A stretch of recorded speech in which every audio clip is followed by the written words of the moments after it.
Perkenalkan, nama saya Lutfi Melano Risuseno dengan NIM C540141040. Saya Tera Abdul dengan NIM C540 1241 043.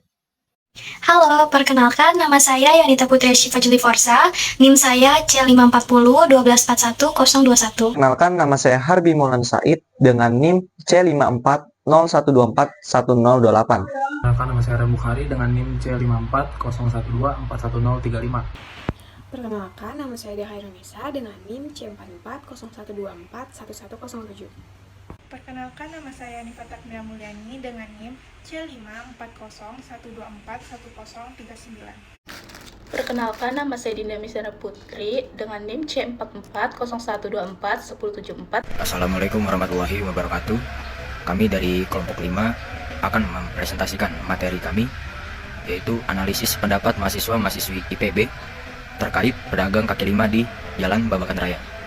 Di sini, saya akan menjelaskan bagian latar belakang dari makalah kita yang berjudul Analisis Pendapat Mahasiswa-Mahasiswi di IPB terkait pedagang kaki lima di Babakan Raya.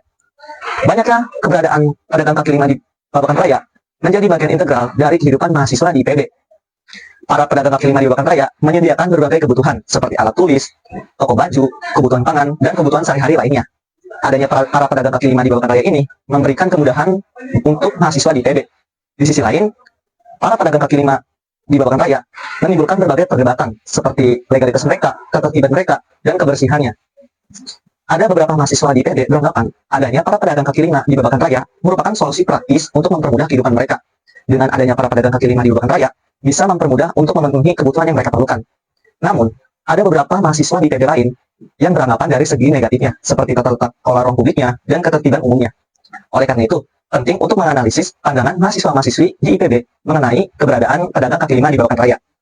Melalui pengamatan ini, diharapkan dapat ditemukan pandangan mayoritas mahasiswa-mahasiswi di IPB terkait isu ini, serta dapat memberikan solusi yang baik kepada pihak-pihak kelola pedagang kaki lima di Babakan Raya, agar terciptanya keseimbangan antara pemenuhan kebutuhan dan penataan ruang publik yang lebih baik. Ini saya akan mempresentasikan tentang rumusan masalah. Yang pertama, apa saja pandangan mahasiswa atau mahasiswi IPB tentang aspek tata kelola, kebersihan, dan ketertiban para pedagang kaki lima di Babakan Raya. Tata kelola yaitu perlunya mengatur lokasi dan mengusulkan adanya kerjasama antara pedagang dengan pemerintah. Kebersihan yaitu para pedagang seharusnya berperan aktif dalam menjaga kebersihan, misalnya menyediakan tempat sampah. Dalam ketertiban yaitu mahasiswa mengungkapkan keprihatinan terhadap kemacetan. Yang kedua, apa dampak positif dari pedagang kaki lima di Babakan Raya bagi mahasiswa atau mahasiswi IPB, yaitu menyediakan berbagai macam makanan dan kebutuhan mahasiswa.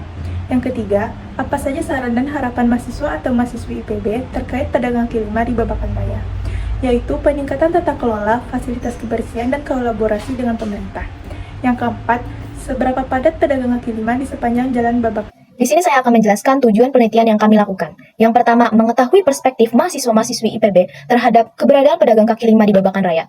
Mengidentifikasi pendapat dan opini dari mahasiswa-mahasiswi IPB serta bagaimana hal tersebut mempengaruhi pengalaman mereka sehari-hari sebagai bagian dari lingkungan kampus. Yang kedua, mendapatkan penilaian mahasiswa-mahasiswi IPB terkait kebersihan pedagang kaki lima di Babakan Raya. Menggali penilaian mahasiswa-mahasiswi IPB mengenai tingkat kebersihan dan pengolahan sampah yang dilakukan oleh pedagang kaki lima di Babakan Raya, serta dampaknya terhadap kenyamanan yang dirasakan oleh mahasiswa-mahasiswi IPB. Yang ketiga, menghasilkan kesimpulan dari data hasil survei yang kita lakukan berdasarkan perspektif mahasiswa-mahasiswi IPB. Menyajikan data yang valid, di mana data tersebut dapat dijadikan bahan diskusi lebih lanjut oleh pihak terkait, sehingga mungkin nantinya akan tercipta solusi yang saling menguntungkan dan berdampak positif terhadap lingkungan kampus. Ini saya akan menjelaskan bagian peubah-peubah dan skala yang digunakan dalam analisis kelompok kami. Untuk peubah yang pertama, kita menggunakan peubah jenis kelamin, di mana peubah ini termasuk jenis kelamin kategorik dengan berskala nominal karena tidak hanya bisa dibedakan dan tidak memiliki urutan, seperti laki-laki atau perempuan saja. Peubah yang kedua, yaitu NIM atau nomor induk mahasiswa, termasuk jenis peubah yang numerik dengan skala interval karena setiap fakultas dan jurusan memiliki kode yang berbeda-beda dan bisa diurutkan. Peubah yang ketiga yaitu peubah penilaian kebersihan lingkungan pedagang kaki lima di Babakan Raya. Termasuk jenis peubah yang numerik karena kita akan menggunakan skala pengukuran interval yaitu dengan memberikan option penilaian 1 sampai 10. Yang keempat yaitu peubah penilaian tata kelola lingkungan pedagang kaki lima di Babakan Raya. Juga termasuk peubah jenis numerik karena kita akan menggunakan skala pengukuran interval yaitu dengan memberikan penilaian 1 sampai 10. Untuk peubah yang kelima, yaitu kita menggunakan peubah kondisi kebersihan di sekitar pedagang kaki lima di Babakan Raya, di mana peubah ini termasuk jenis kategori karena kita akan melakukan skala pengukuran menggunakan ordinal, yaitu seperti sangat bersih, bersih, tidak bersih, dan sangat tidak bersih. Untuk yang keenam, yaitu kita menggunakan peubah kenyamanan para mahasiswa atau mahasiswi saat berbelanja di Babakan Raya, termasuk jenis peubah kategori karena kita akan menggunakan skala pengukuran ordinal seperti option jawaban sangat nyaman, nyaman, tidak nyaman, dan sangat tidak nyaman. Dan yang terakhir, kita menggunakan peubah seberapa sering mahasiswa atau mahasiswi berbelanja di Babakan Raya, termasuk jenis peubah kategori karena kita akan menggunakan skala pengukuran ordinal seperti sering, jarang, atau selalu. Nah, dari beberapa peubah yang kita gunakan tadi, saya menyebutkan beberapa skala pengukuran. Yang pertama itu ada nominal, ordinal, dan juga interval, di mana nominal itu hanya bisa dibedakan dan tidak memiliki urutan, seperti jenis kelamin halnya.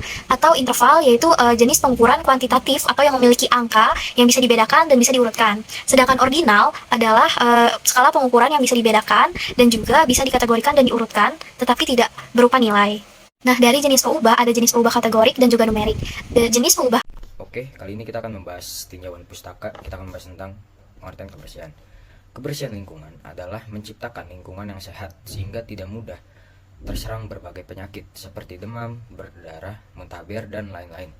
Lingkungan yang bersih dan sehat adalah bagian dari ajaran Islam, dan kesehatan umum mencakup kebersihan makanan, minuman, rumah, serta tempat umum.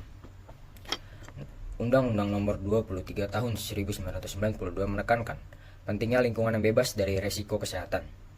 Kebersihan diri juga bagian dari higienitas, meliputi mandi, gosok gigi, dan mencuci tangan. Menurut Syagian 2011, kebersihan lingkungan meliputi tempat tinggal, kerja, dan umum, dengan kegiatan membersihkan rumah, halaman, dan membuang sampah. Menurut Wulan, menambahkan bahwa kebersihan tergantung pada tempat dan aktivitas. Menurut Laila, pada tahun 2012, manfaat menjaga kebersihan lingkungan antara lain terhindar dari penyakit yang disebabkan lingkungan yang tidak sehat, lalu lingkungan menjadi lebih sejuk, dan yang terakhir bebas dari polusi udara. Ini kita membahas kebersihan. Jadi kebersihan adalah lingkungan yang bersih dari pencemaran udara, pencemaran air, dan sampah. Menurut Perda Kabupaten Ciamis nomor 10 tahun 2012 tentang ketertiban, kebersihan, dan keindahan. Menurut Arifin Hardiana tahun 2018, kebersihan merupakan suatu keadaan yang tampak bersih, sehat, dan indah. Lingkungan yang bersih merupakan hak dasar setiap manusia dalam memperoleh kesehatan dalam penghidupannya. Segala sesuatu yang terjadi di lingkungan akan berpengaruh terhadap kelangsungan kehidupan dan kesejahteraan manusia dan makhluk hidup lainnya. Dalam menjaga lingkungan yang bersih, perlu kesehatan diri manusia sebagai makhluk yang memiliki pikiran. Menurut Subroto tahun 2013, secara umum suatu lingkungan atau lingkungan hidup merupakan semua keadaan atau kondisi di alam yang mencakup di dalamnya makhluk hidup dan benda serta membentuk kehidupan harmonis. Keadaan alam tersebut secara langsung akan mempengaruhi perkembangan dan tingkah laku makhluk hidup yang ada di dalamnya tersebut. Subroto juga menyebutkan bahwa secara umum lingkungan hidup manusia tersendiri dapat dibedakan atas lingkungan alam dan lingkungan sosial. Lingkungan alam adalah lingkungan hidup di sekitar manusia, sedangkan lingkungan sosial adalah lingkungan hidup yang membentuk dan mempengaruhi perilaku serta kepribadian seseorang atau sekelompok masyarakat. Dan yang keduanya saling terkait erat sehingga kelestarian masing-masing ditentukan oleh keberadaannya. Lingkungan alam tak akan terawat dan terpelihara dengan baik apabila Pada proposal yang kami gunakan adalah data primer. Kami melakukan pengumpulan data dengan cara metode survei. Metode penarikan data yang kami gunakan adalah contoh tidak berpeluang atau metode non-probability sampling, yaitu penarikan contoh kebetulan, aksidental atau convenience sampling. Oke, jadi di sini aku akan menjelaskan jenis data pada kelompok kami, yaitu data cross-section. Data cross-section sendiri adalah data yang dikumpulkan dari banyak individu dalam satu waktu tertentu. Jadi, dari kelompok kami itu, data cross-section berupa pengisian form yang diberikan kepada mahasiswa-mahasiswi di IPB dengan batas waktu yang sudah ditentukan. Tentang manajemen data. Dalam pencarian data, kami memperoleh data melalui responden yang sudah kami tentukan sebelumnya, atau kami sama dengan menggunakan accidental convenience sampling dengan bantuan Google Form. Kemudian data tersebut kami sortir lagi agar data-data tersebut mempermudah untuk kelompok kami dalam pengolahan dan juga mempermudah kami dalam menganalisis. Kami menggunakan alat Microsoft Excel, lalu setelah itu kami kumpulkan sesuai data yang telah kami peroleh. Ini saya ingin menjelaskan tentang metode analisis. Jadi, metode analisis yang kelompok kami gunakan adalah metode penelitian kuantitatif. Metode analisis kuantitatif adalah metode yang mengandalkan pengukuran objektif dan analisis matematis terhadap sampel data yang diperoleh melalui kuesioner, jejak pendapat, tes atau instrumen penelitian lainnya untuk membuktikan atau menguji hipotesis yang diajukan dalam penelitian. Sekian presentasi dari kelompok kami, kurang lebih mohon maaf. Wassalamualaikum warahmatullahi wabarakatuh.